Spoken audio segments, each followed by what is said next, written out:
Is this relaunch a success or a failure? Do you need it in your collection, and why is it centered around gardenia? Stay tuned and you'll find out. It's believed that gardenia flowers were used in elixirs and magic potions, and there are a few reasons why. One is that gardenia reduces anxiety and promotes sleep. She has calming and harmonizing effect on the body and mind.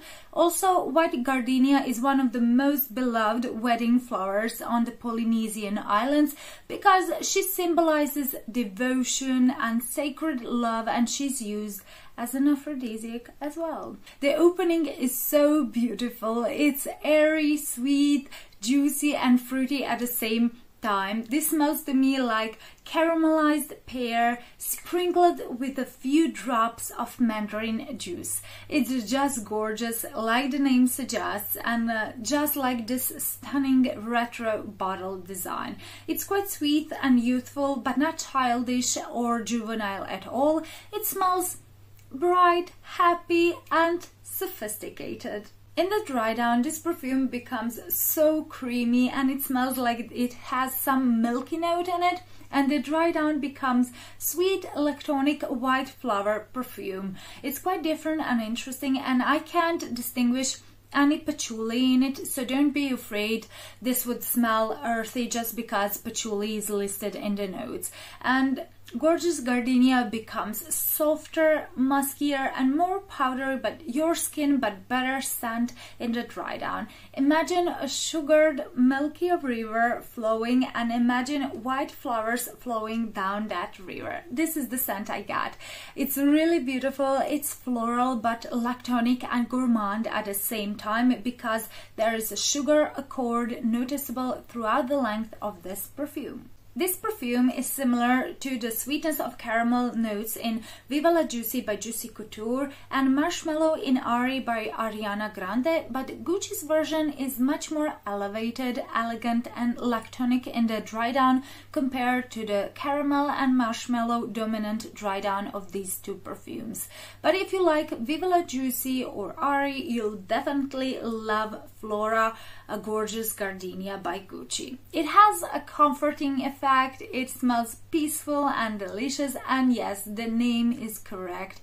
This is a gorgeous scent profile. It's quite simple but not boring, and it borders on a love for me. So my rating of this scent profile is 8.5 out of 10. Sadly, this lasts only 3 to 4 hours on my skin, and it has soft projection and sillage, and it's quite gentle. I would be okay with the longevity if the projection was a bit stronger, and during the first 10 to 15 minutes I got compliments from my family that I smell great with this perfume, but after that this becomes very soft, very delicate and barely noticeable on skin. So my rating of this performance is 4.5 out of 10. How this perfume lasts on your skin? Have you received compliments on it, and would you recommend it to others?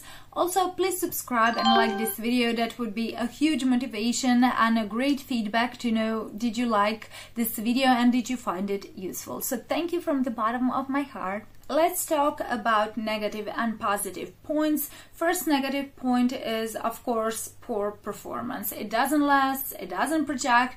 It's a bit underwhelming that such a gorgeous perfume has such a poor lasting power. The second negative point is that this can be sickly sweet and cloying, headache inducing for some. So if you're not into sweet perfumes, you might not like it. And the third negative point is that some say this is a generic mass appealing scent because it is comparable to Juicy Couture and Ariana Grande perfumes. And yes, it is comparable, but it's different and elevated and much more elegant scent. 3 positive points. First one is this has comforting quality. There is something in this perfume that is just so calming. It's stress reducing. It feels like you're enveloped in a warm, fluffy, milky floral blanket. The second positive point is that this is a safe blind buy and a good gift idea, especially since the bottle and packaging are just stunning, and I can't imagine person hating this perfume. I can see why this might not be knock you out of your feet perfume, but this is very inoffensive and pretty, and I do think that 98% of people will definitely like it. The third positive point is the patchouli. Here it isn't noticeable, so if you don't like earthiness from the patchouli, don't be afraid, you should definitely test this perfume out. Overall, this is just one of the prettiest floral perfumes I've tried.